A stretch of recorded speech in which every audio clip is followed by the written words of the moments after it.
یہ کہانی ہے ضدی بچے کی۔ تو ہوا کچھ یوں کہ ایک بچہ جسے کوئی نفسیاتی مسئلہ بھی نہ تھا، اچانک ایک دن گھر میں ضد لگا دی کہ مجھے چھپکلی کھانی ہے۔ گھر میں اس نے کھانا پینا چھوڑ دیا۔ جب بھی کھانا لایا جاتا اس کی ضد ہوتی کہ چھپکلی کھاؤں گا۔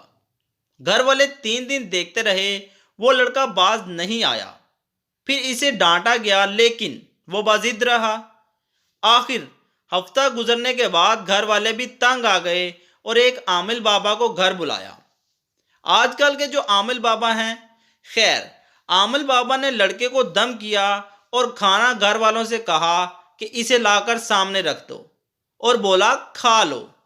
بچہ رونے لگا کہ مجھے چھپکلی کھانی ہے۔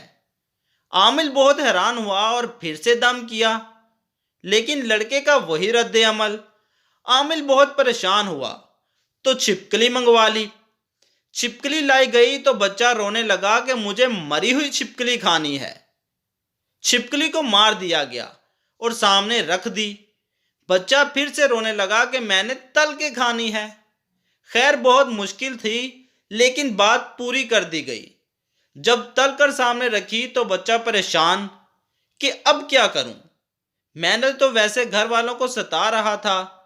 خیر، بچہ شرارتی تھا، اس نے سوچا اور بولا کہ میں تب کھاؤں گا جب عامل بابا بھی کھائیں گے۔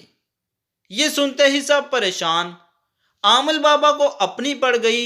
گھر والوں نے عامل کی منتیں کی کہ بچے کا علاج کریں۔ بہت بحث کے بعد کسی طرح بابا مان گئے۔ چھپکلی کے 2 حصے کیے اور ناک کو دبا کر ایک حصہ کھا گئے۔ یہ دیکھنا تھا کہ بچہ رو پڑا۔ سب نے حیرت سے پوچھا کہ اب کیا ہوا؟